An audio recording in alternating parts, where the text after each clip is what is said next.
you doing? Oh, me? Yeah. Is there something I can help you with, sir? I was just making a documentary.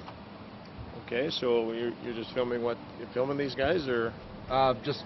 they friends of yours, or? No. Well, gentlemen, I appreciate you taking the time to explain your project and what your project entails. From my perspective, I believe the interaction with the youth and the mural project has been a positive thing. I mean, we recognize that some of the young people in town, not only this town but other towns, have issues, and I believe this mural project is very positive for the community. I'd like you to know you have our support. Thank you, sir, for anything that you know is benefiting our youth.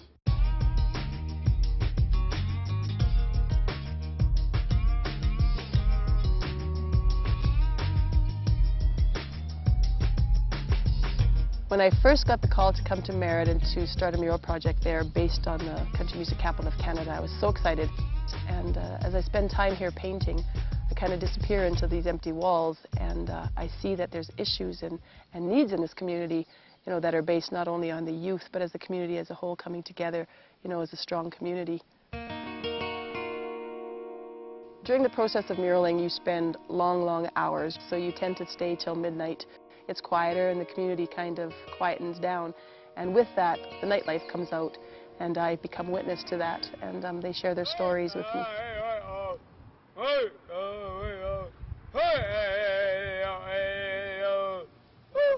Yeah, thank you. You're welcome back. I'll be back later. I'll do. Should I sing a summer song? I got my driver's license. I have a passport anyway, because what I do for my passport, they ask me a question, "Have you been to jail?"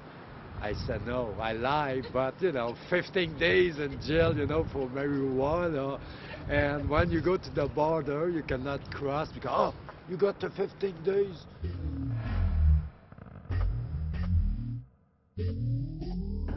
Wow, this is the worst part of, this is the worst time in Merritt, dark time. We got about 7 to 8 crack houses here, and they're going 24 hours a day, 7 days a week, except when they're busted. When they're busted, and they're pretty much set up in about an hour, right back up again, full swing, making just as much as they made before. You know, there's always going to be somebody out there selling it, and there's always people going to be out there with a problem or an addiction. And I would rather have a sympathetic dealer than somebody that just don't give a shit about family. And I don't know, I think honestly this whole town is nothing but family, man. Everybody circles. They just need to stick together when they need to, you know, like they stick together all at the wrong times. They stick together when they want to drink. They stick together when they want to get high. They stick together when they do everything all bad, but they never stick together when they need help. They always run a different direction.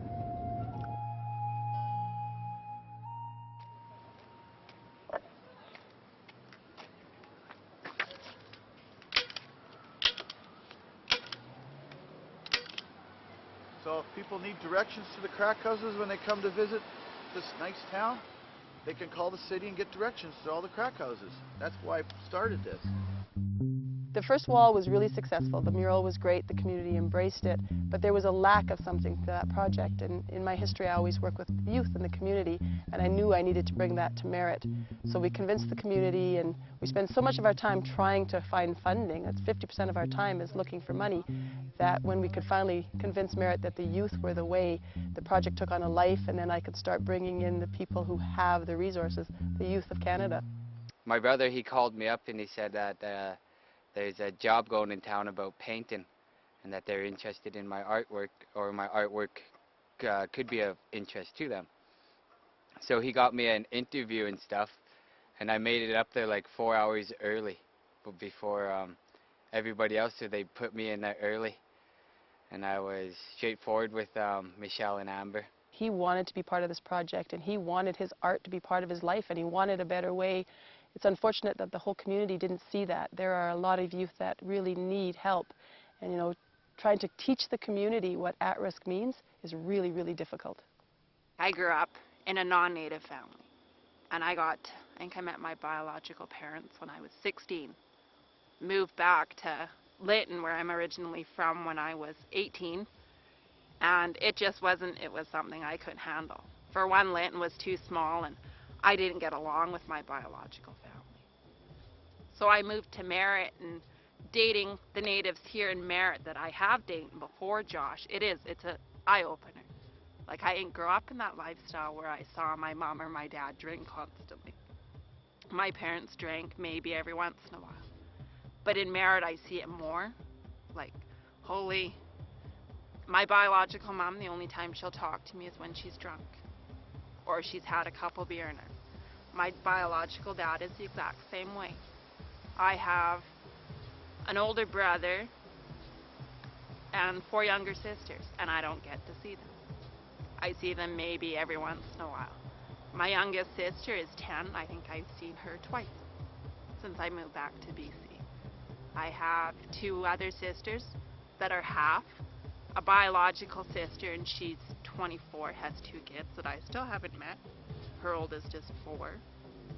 And my brother lives in Kamloops. I see him as often as I can, only because he's the closest. So, I don't know. I just find it's really hard for me. Like, my whole family, mom and dad, were alcoholics. And I look at Katana. Is she going to become one? I went to rehab when I was 20. Because I had a really big problem with drinking. I look at her now, and that's what I wonder with her. Natives around here tell me it's going to take you 7 generations to quit the alcoholism in one family. My daughter will be generation number 1.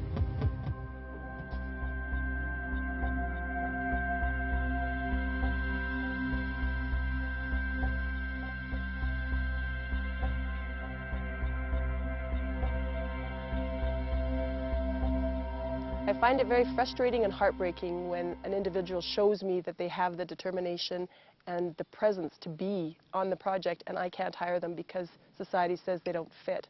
And yet you get Christy, who shows up every day, 6 o'clock in the morning, with Katana, because her passion for painting and her passion for her daughter and a better way of life is there, and she doesn't listen to people telling her what she can't be. She just does it.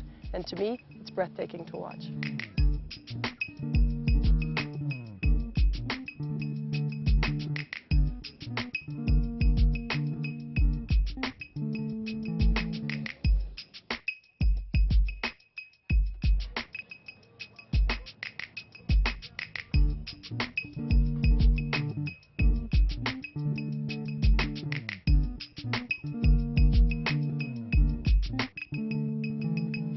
There's a issue of some ladies and stuff that came by here and they seen us painting this native mural, and they thought that natives didn't have nothing to do with the Merritt community, and we shouldn't have native artwork around this community.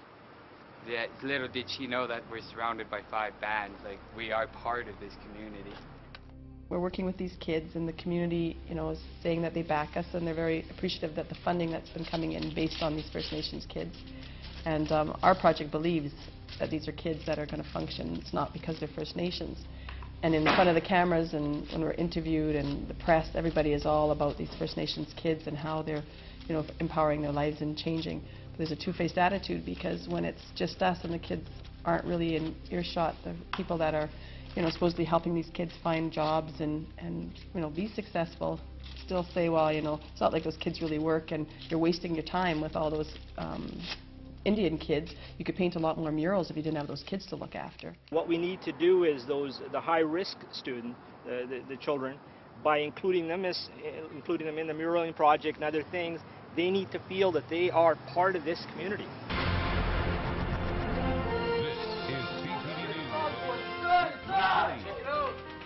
The hottest stars in country music will be performing this week at the 13th annual Merritt Mountain Music Festival.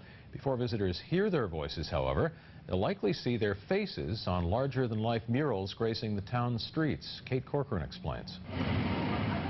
Painting on a canvas of brick has brought new meaning to his life. New meaning to all their lives. You can see it in their faces. Life before the murals, eh? Well, Wednesday, Tuesday, Thursday, start partying, you know, have a good time. Now we got a motivation to do these murals because I think everybody just likes them a lot, and everybody's getting good responses off everybody, so it makes them feel really good. Now that I'm on the project, I don't drink or anything, and I'm up early instead of about 4 or 5 in the nighttime I normally used to get up at. I think it's hard. I think they find that there's pressures of having to be on this project and be the best that they can. There's somebody actually saying, no, that's unacceptable behavior. I think you can be more. So they struggle with that. They've turned their lives around immensely. Life ain't as hard as everybody thinks it is, and if you just keep on trying and pushing, eventually something's going to come to you. Kate Corcoran, CTV News. It's pretty good, man. You guys see that? I was excited. First time on TV. I wonder how many people got to see that. Call my mom. Tell her I'm famous. Alright guys, there's some good shit, but we're gonna be late here for work. Amber's gonna get mad. Let's go. Let's go back to work. Oh hey, you think you guys could give us a ride? Oh yeah, come on, let's go. Alright. Friday, boys. What's up? What's the plans? I don't know. Heading up to the barn getting fucked up. Sorry we're late, guys. We got some things to do. Yeah. Sorry we're late, man.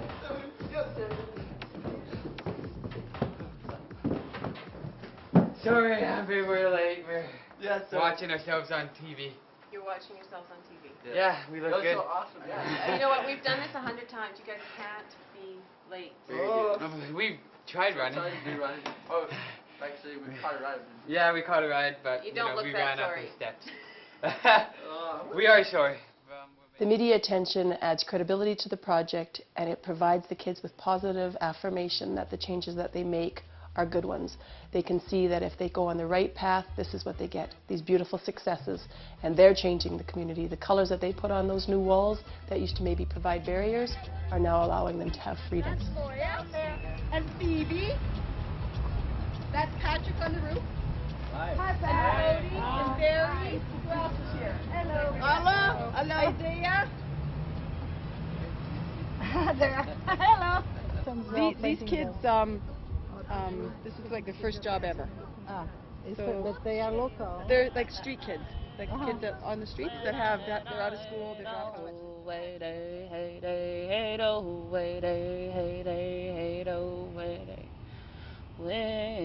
My first day of quitting, smoking, toking, drinking, everything. I'm going to quit everything today. I was almost to the point where losing my family over this and my job, pretty much everything. I was almost ready to lose everything here. And I finally decided, it's just not worth it no more. I can keep my job and my family. It's a lot more important to me. It's just not any fun anymore for me. I don't find amusement in coming home feeling sick and waking up with no money, not to be able to buy anything for myself or nothing. I'm gonna start feeling good about myself.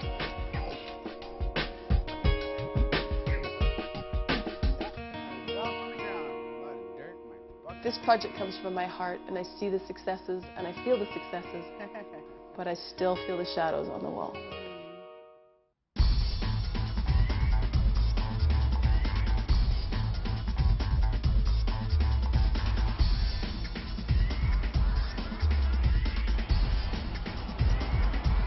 What we do is we put on a fun show for energy to make people happy, and that's what we want to do.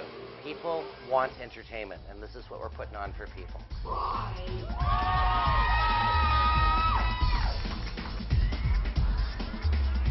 Go! Put it down, yeah, put it down, guys. Get back in the quitters heads here. Get back in 15 minutes. Let me tell you.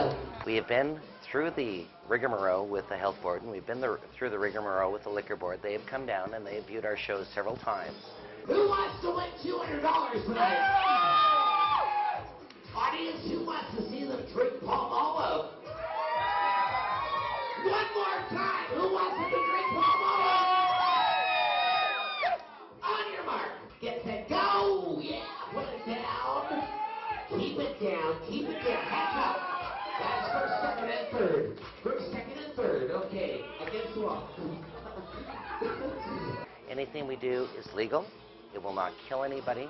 It may make you sick, but hey, if you get sick, the audience loves it, and that's part of the fun of the game.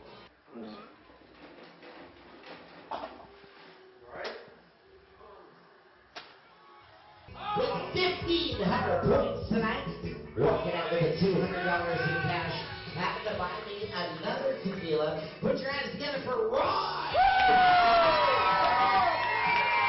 20, 40, 60, 80, 1, 20, 40, 60, 80, $200 cash.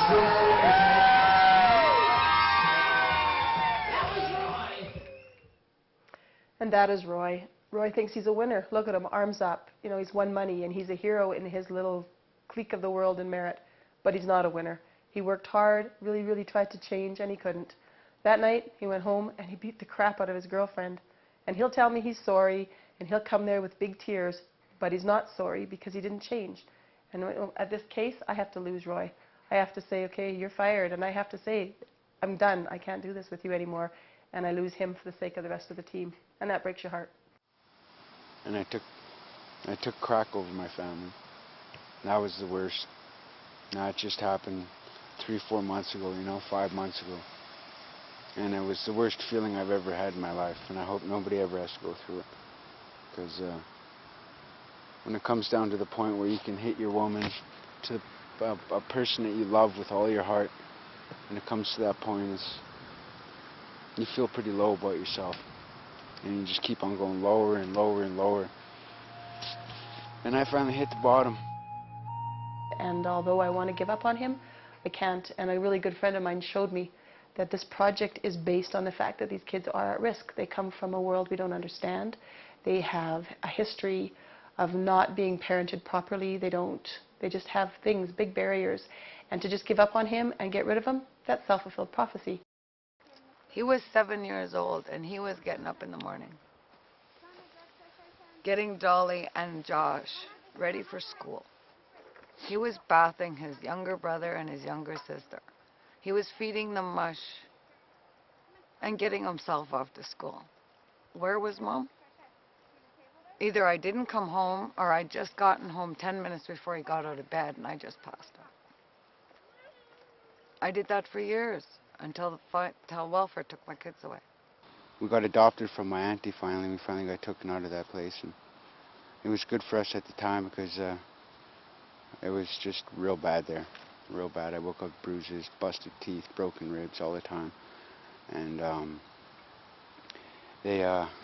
my auntie finally started noticing that, and she came to our rescue at Christmas and asked us if we could go over just to get some Christmas presents. And she never brought us back, so that was awesome. The courts took us right away, and then I lived there for about 7-8 years, and grew up there until I was about 16, 17, and then I moved to Kelowna. Then I moved to Kelowna, and I started getting into the drugs pretty crazy, pretty harsh, getting all kinds of drugs, staying up all night at the age of 16, selling, making money, and then my mom finally came back and got me. That was 1 out of 3 I got back. I don't have a lighter, son. 1 out of 3 came back. I was like, hey, the other 2 are going to follow. After running away, I just stayed away from my Aunt Rita's for long enough where I became old enough where they didn't have to look for me anymore. And I was into drugs all that time that I was gone. Alcohol, drugs, name it, I was trying it. And shortly after, I ran into my dad, and he was teaching more and more about artwork and stuff. And I got into trouble, doing crime and shit. breaking into houses and apartments and cars and stuff, big and stealing all different kinds of things. I got into trouble and my artwork bailed me out. It's where me and my siblings had lots of swimming times, a lot of good times, and it's where I also lost my little sister. She fell off a log and she fell in and she drowned when I was 4 years old and she was 3. Dolly was 5 months old when her sister died, and Josh was just a little over a year old. So they have no recollection of Lisa Ann. JR, on the other hand, knows Lisa Ann. That was his playmate for 4 years. That was his playmate. And that part was really hard. Like losing a daughter, and I was only 22 when I lost her. That's all right. But it's been a struggle to keep what I have today, to get to where I am today. It's been one step struggle for me.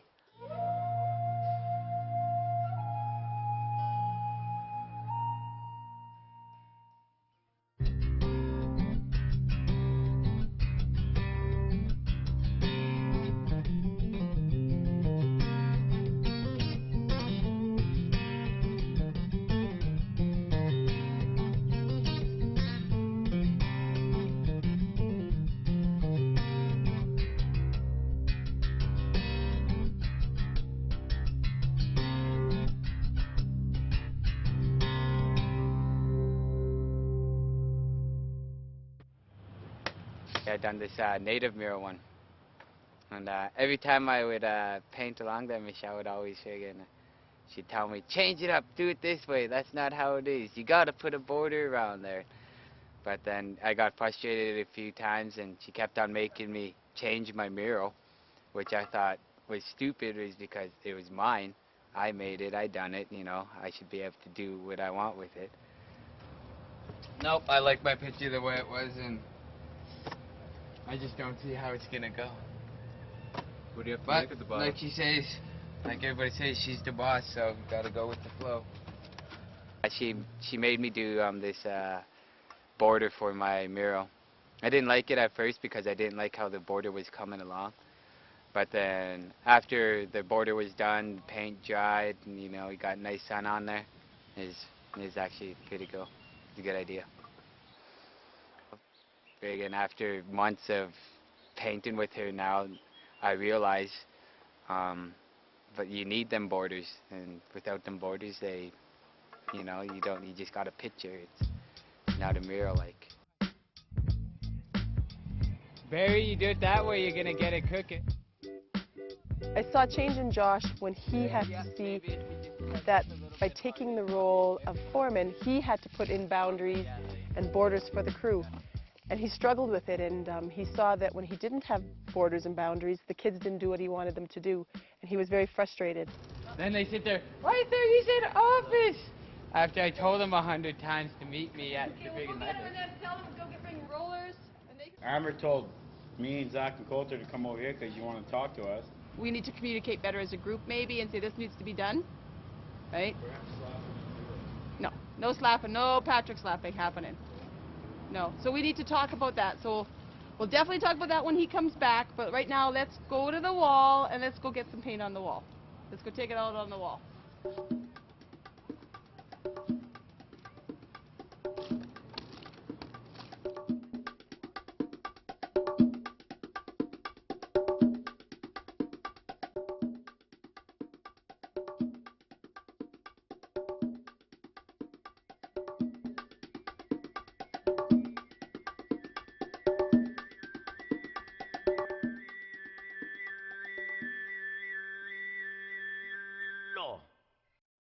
All day long, I was there yesterday watching on how things are going on, and I can sense Josh's frustrations, and I understand the complaints that you think Josh is too hard on you.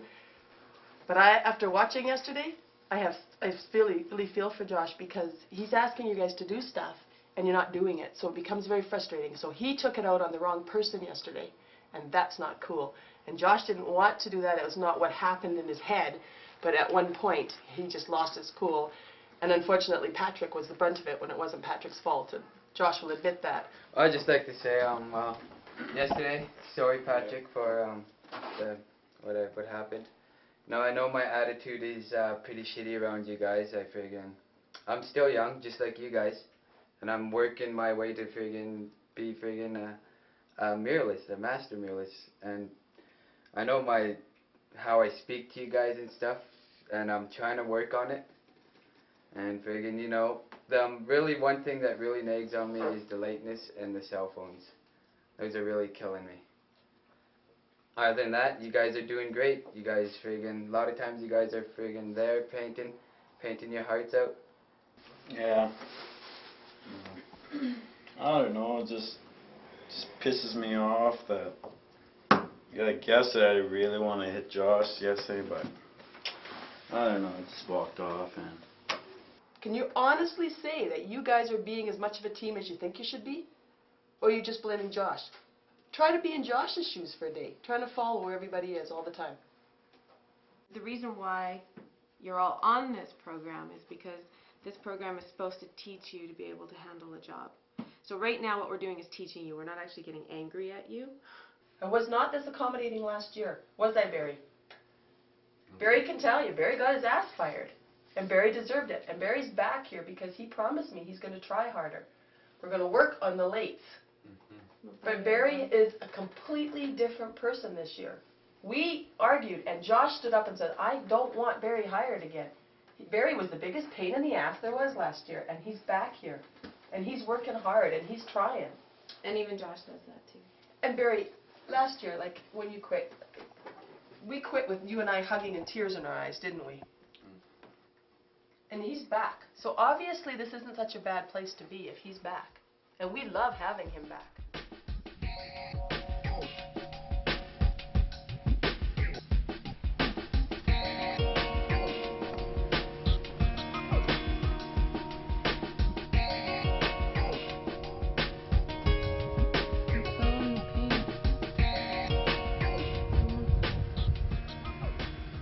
I've seen so many changes in my boys,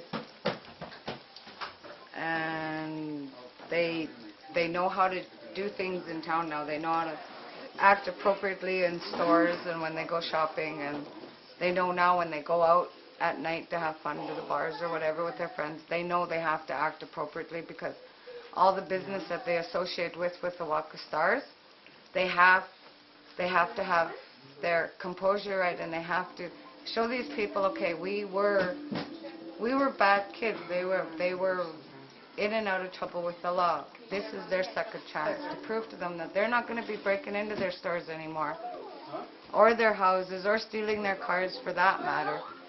So they got the opportunity to show the whole community what kind of turnaround they get. Well, those little guys that work for you are just so nice and friendly. Aren't they? Every morning they're in here waiting for Peter, and a couple customers drop some items. They get up and pick him up for him. Another guy dropped money, and the one fellow followed him out and gave it back to him. I just think they're great. One thing that I find very impressive about the mural program is that although it started out to be a mural program, it's now blended itself into almost a social program with an art result at the end of it. So these kids who are in your program are getting valuable skills.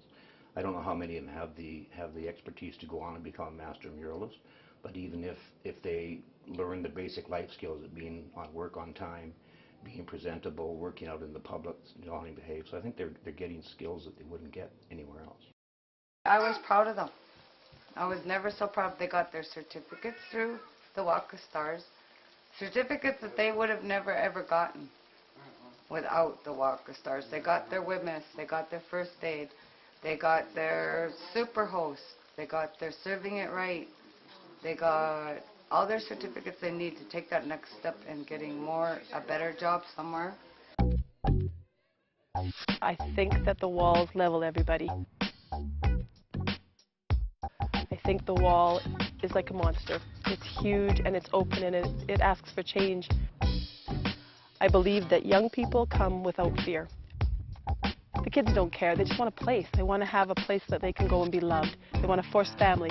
They want a mother figure to tell them, okay, this is wrong. They want the father to kick them in the butt. they want a brother to come home to and share their experiences. So we become so segmented. We've become very transient in this generation, and our grandparents are in one community and our children are in another community. And how can you teach where you're going if you don't know where you're from?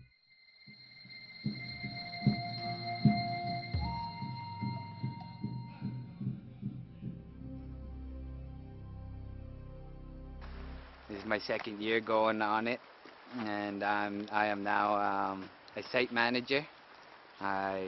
I control 10 youths of myself, so it's kind of cool. And I'm learning how to paint faces and stuff, and just getting on with my life. I'm not so much of a drunk, and not so much of a friggin' pothead anymore. I stay away from a lot of the hard drugs, like coke and stuff, and I don't do none of that stuff no more. And that's how my life is going. Just, you know, everybody's lived it friggin', had their times.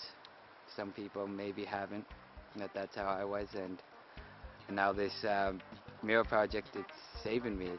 It's helping me out. And I hope to continue it.